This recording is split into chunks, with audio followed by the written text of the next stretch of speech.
This past weekend, the Browns drafted a guy whose collegiate head coach literally described him as a gift from the football gods.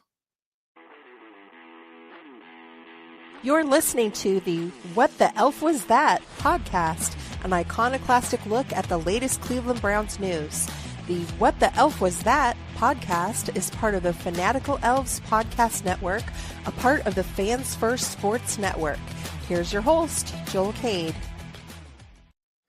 Welcome into What the Elf Was That? And I am going to turn on our background music. Yes, for those of you who wonders, there has always been background music. All right, so in case you missed it, the NFL draft was last weekend, and the Cleveland Browns had a tremendous draft, getting graded positively and glowing reviews from all the pundits and all the people that know. I think the Browns had a good draft. I want to start the show by just talking very quickly about what can you learn from this year's draft about the draft period. Okay, what did we learn? One, I think we've learned that nobody knows anything about anybody in this draft, that there are a lot of people out there who watch tape, who don't watch tape, who have all kinds of reasons to grab whoever they want.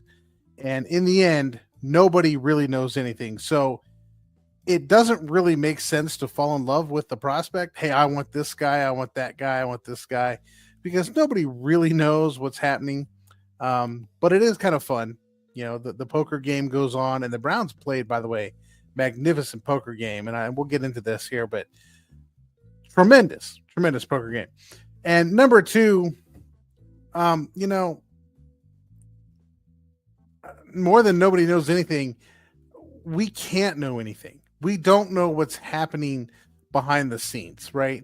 We don't know what's happening beneath the radar, beneath the tape. So you don't really know who you're getting with what. I mean, I'm kind of feeling some buyer's remorse with Shedeur Sanders. You know, the Browns in the 5th round picked up Shedeur Sanders, and then all the stuff started coming out of him, and I thought, yikes, do we really want to bring this to Cleveland? But he's here, and we're going to deal with it, and we're going to have it.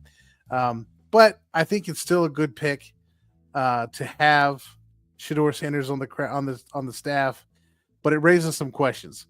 So without further ado, let's go ahead and jump into this situation. What was the Browns' strategy this weekend, and what were they attempting to establish this past weekend?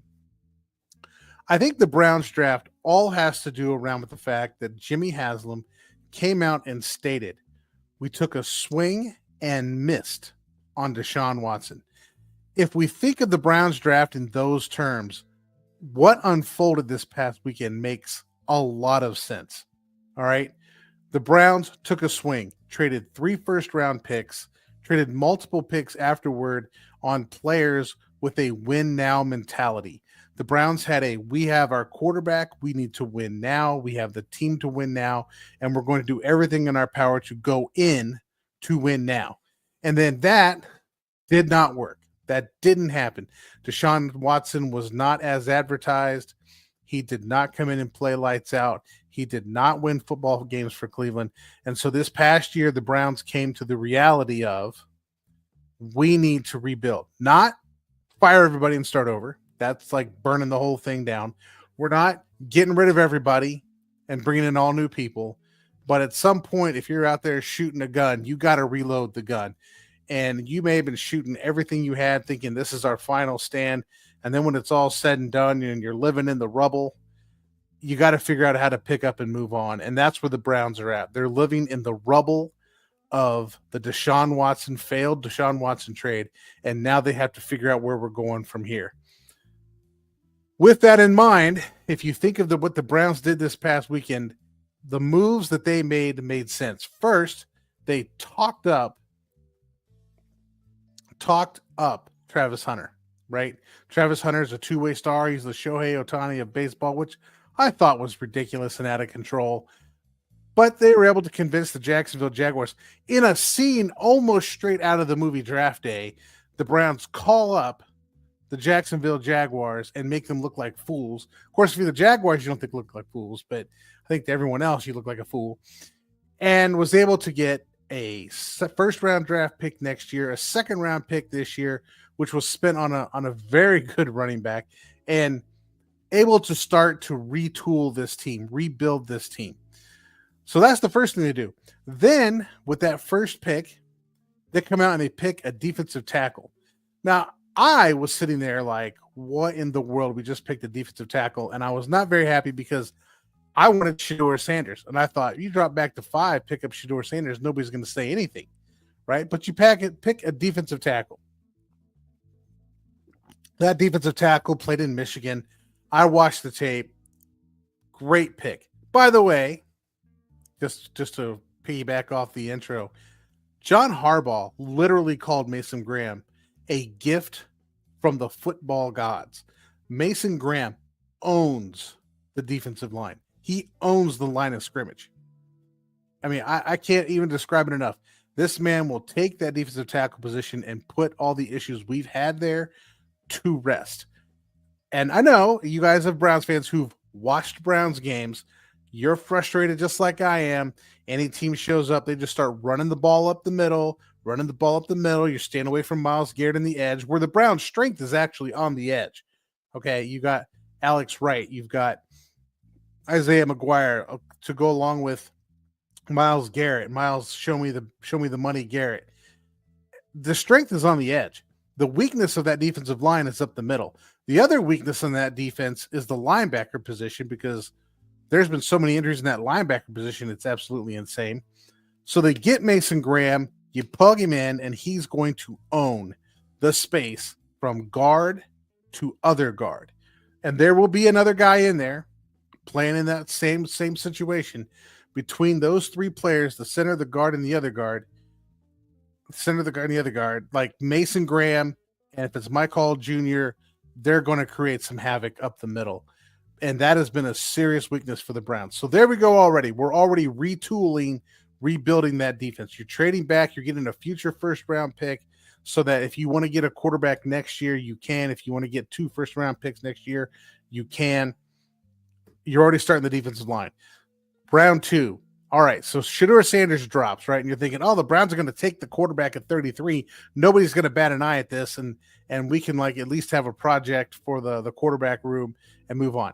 But the Browns go in and take Schlesinger, linebacker out of UCLA, the first pick of the second round.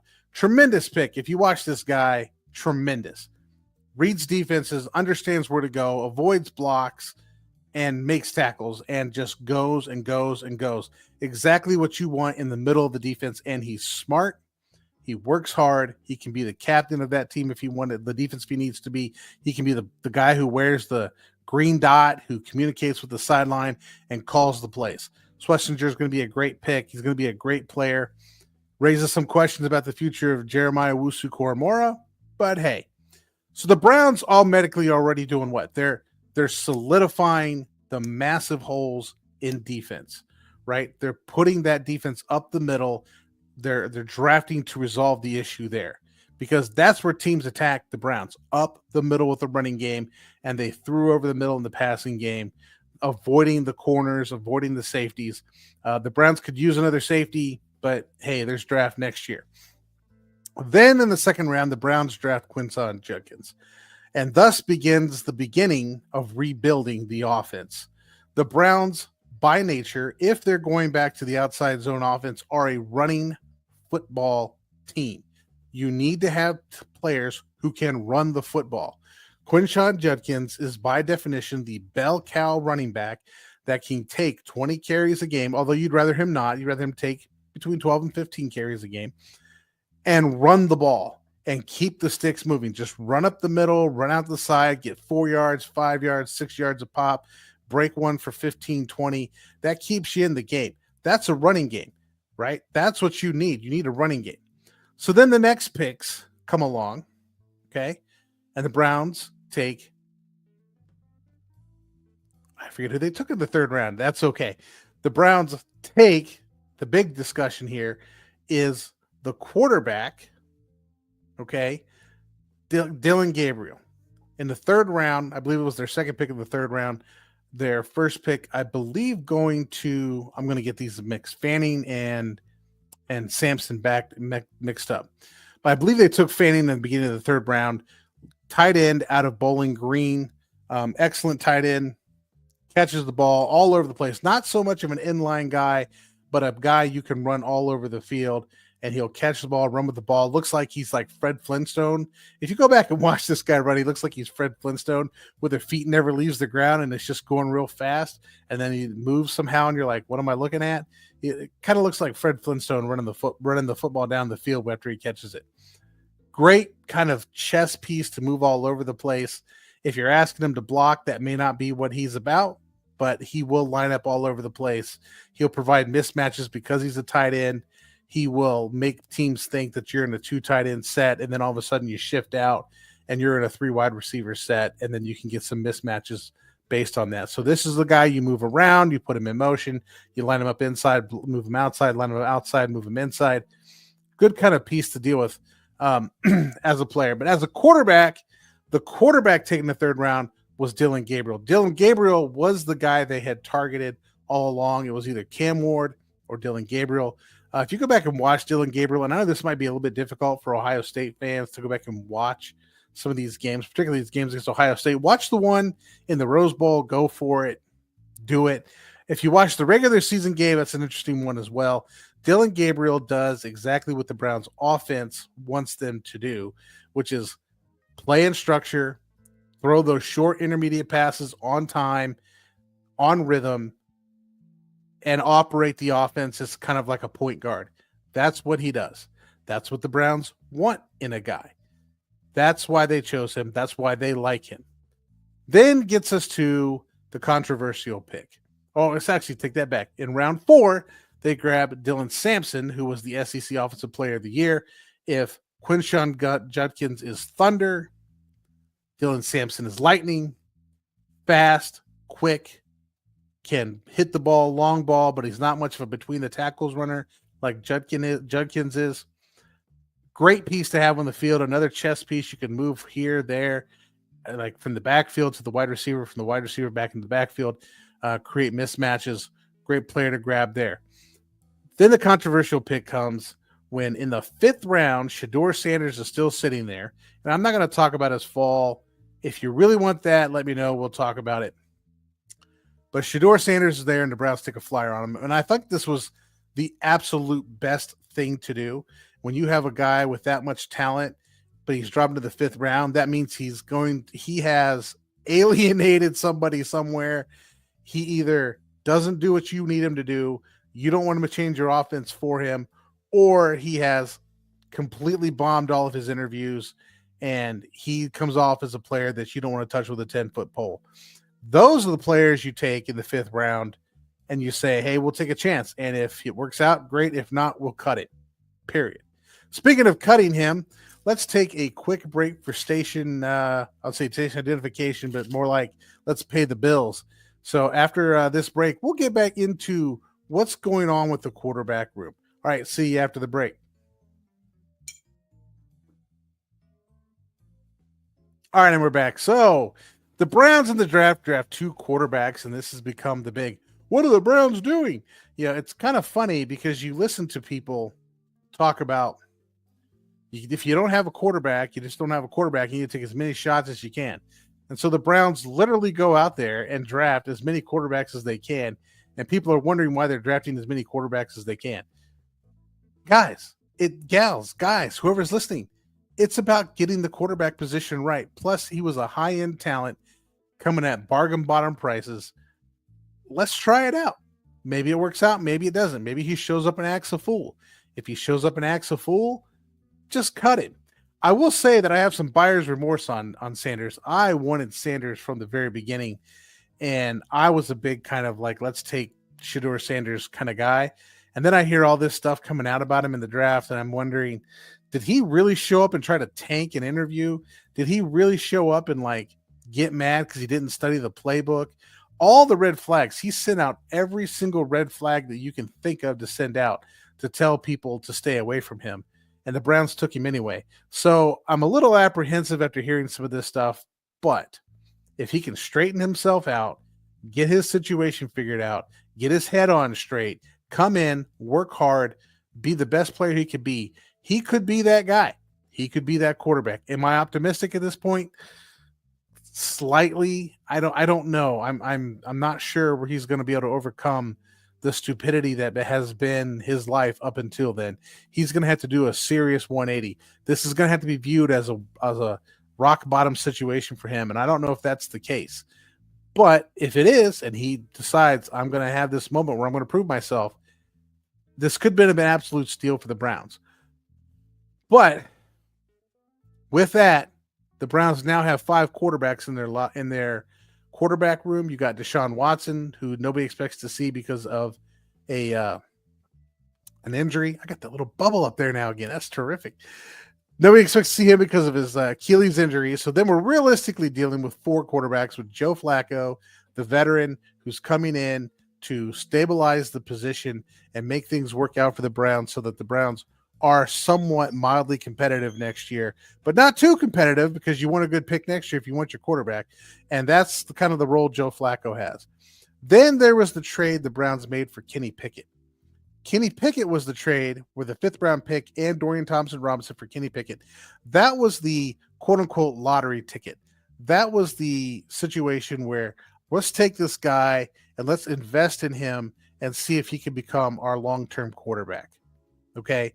So Pickett's going to come in on the last deal. By the way, the Browns did not pick up his 5th-year option, so I don't blame them. They'd be paying him $22 million next year, and they're not paying some guy $22 million to be on the 2nd contract or on the 5th year of his rookie deal after he's been, I believe, released once. Maybe he's been traded twice. I'm not sure exactly what they've done here.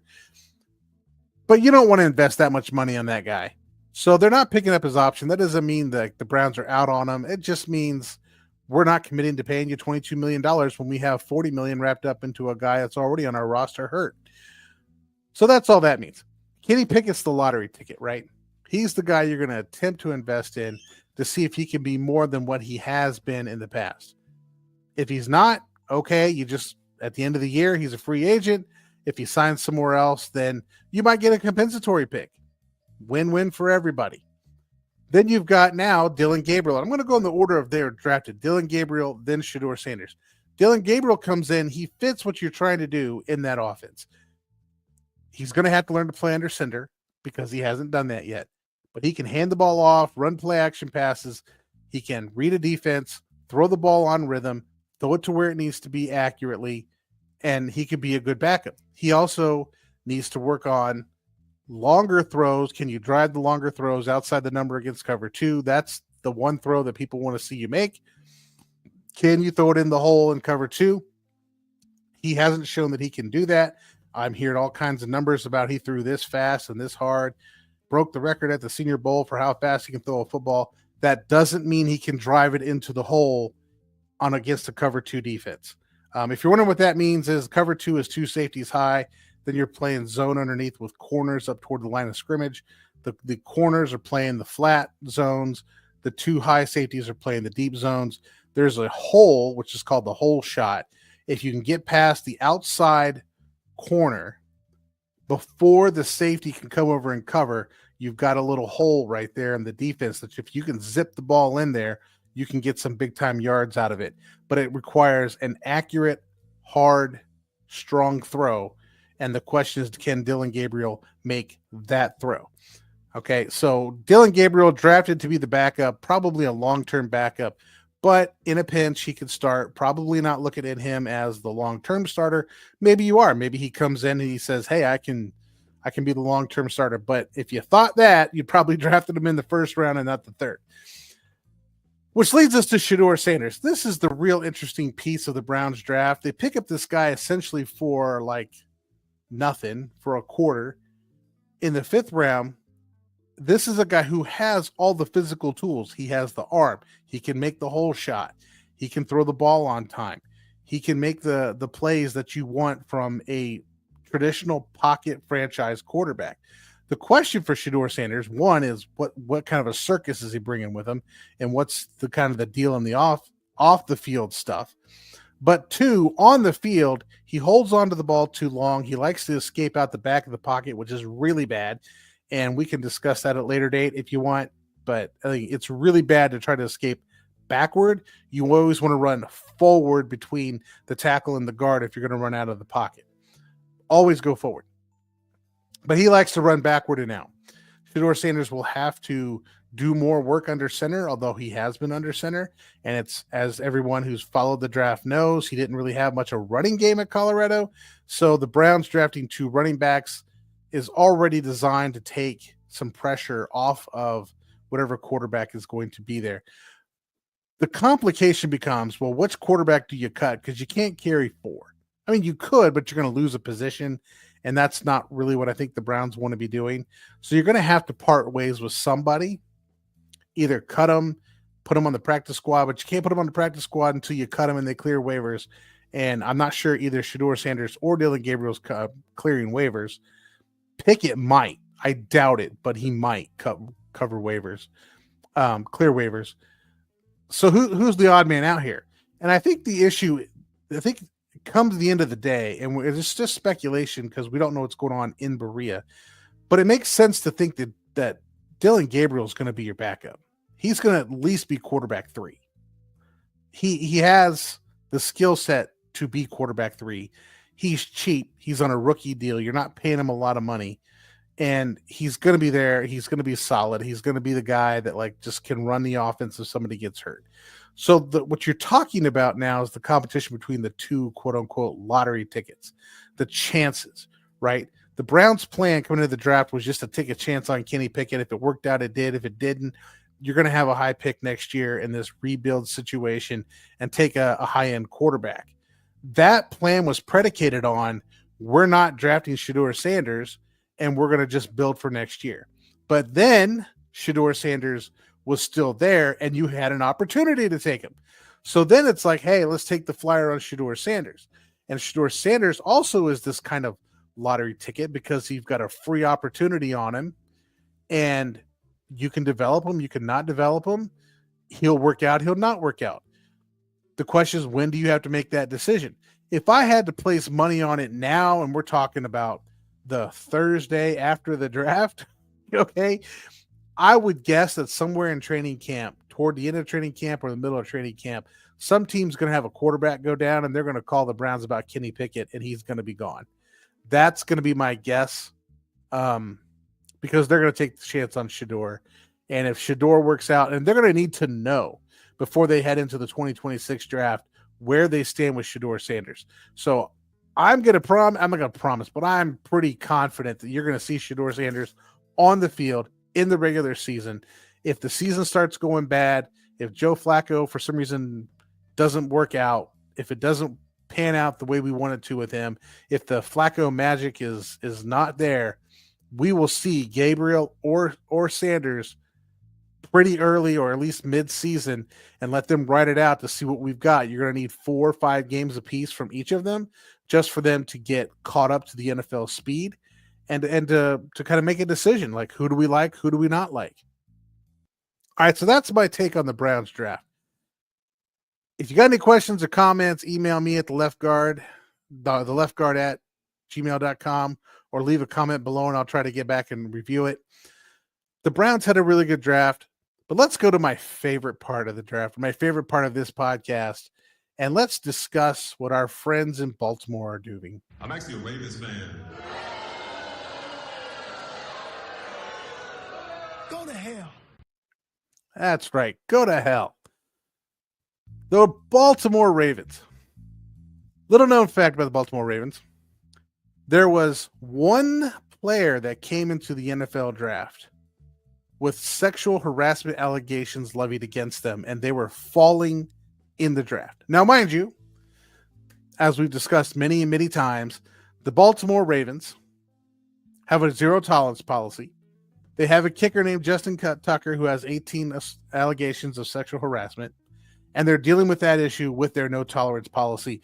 And then there's one player in the NFL draft who has sexual harassment allegations against them, and guess what team takes that player? That's right, the Baltimore Ravens, the model team of the NFL, the holy of holies of teams, the franchise that everybody wants to strive to be, drafted the only player in the NFL draft with sexual harassment allegations against them. I think the Baltimore Ravens don't really care what their players do to the city. Um, I'm guessing you bring in this guy. What does that say about your feelings toward the city that you're in? The Brown, I'm not going to tell you who he is because I don't want to start there and keep going with that. You can look up who has the allegations, but the fact that the Ravens would be the one to pick him says everything you need to know about the Baltimore Ravens. Further, Jim Harbaugh gets into the press conference and says, hey, we did our work on this guy. We were comfortable with who he is. We're comfortable with the allegations, and we were comfortable bringing him into Baltimore, which begs the question, okay? You have a zero tolerance policy. You're out there talking about how great and holy and just you are as an organization, putting that out there for everyone to see, which is lies, right? They're like the shadiest people you'll ever meet. If you come into the draft and nobody is touching you because you have sexual harassment allegations, and you as the Baltimore Ravens are comfortable with him, when nobody else is, you're comfortable with him, what does it take for the Ravens to take you off their draft board? I mean, what kind of horrendous crap do you have to do for the Ravens to say, we're not comfortable with you? Because clearly the Ravens are comfortable with people who murder people. They're comfortable with people who beat the crap out of their spouses. They're comfortable with people who commit sexual harassment. Who are they not comfortable with? What does it even take? It's a joke for Jim Harbaugh to sit up there and say, we looked into it and we're comfortable. Of course you're comfortable with it. He can play football. That's all you care about. You don't care if they murder or kill or rape people. You don't care one bit. As long as he shows up on Sunday and plays football, he can be Dennis the Menace out there for the rest of the week. And nobody cares. Speaking of Dennis the Menace, Justin Tucker, my favorite person to talk about, is still on the Ravens roster. However, the Ravens did exactly what I told them to do. I told them, if you listen to this podcast, they need to go out there and draft a kicker so that they can get this guy off their roster. And that's exactly what they did. The Ravens went out and drafted Tyler Loop out of Arizona, a guy who can kick the ball 60-plus yards, and drafted him to be on the team.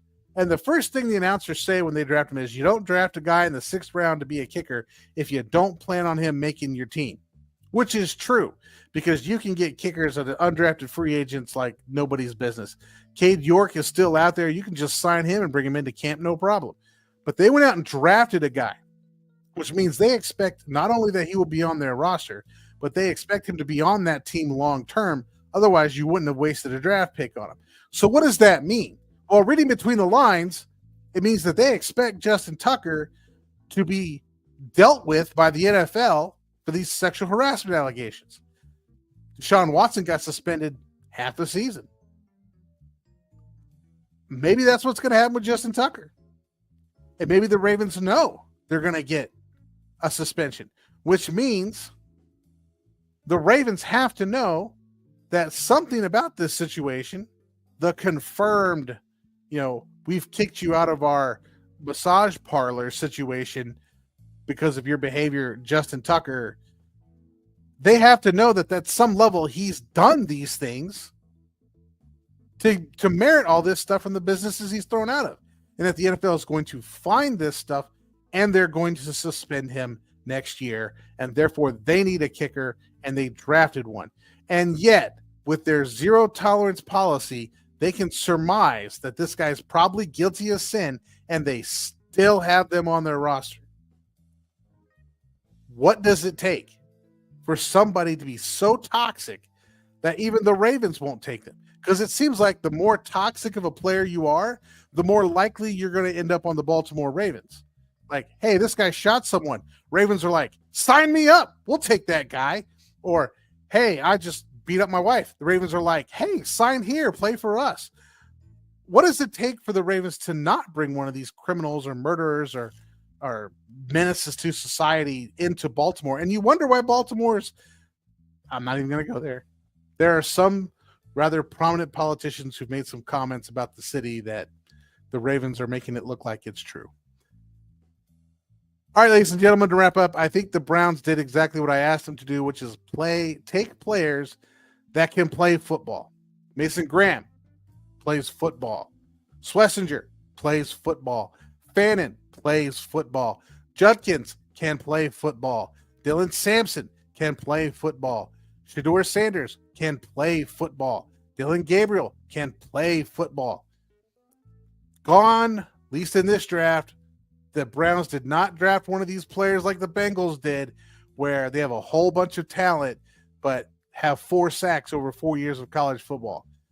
Browns got players who are productive, can play football, and they're rebuilding this roster. And as far as I can tell, this is exactly what the Browns need to be doing. And they're going to take a shot on a quarterback that fell to them because, well, I mean, clearly, you know, he's not bad enough for the Browns to take off the board. So we've got him now. All right, until next week. Thank you for listening to the What the Elf Was That podcast. Please like, subscribe, and tell all your friends to give a listen. You can follow host Joel Cade on Twitter @TheLeftGuard.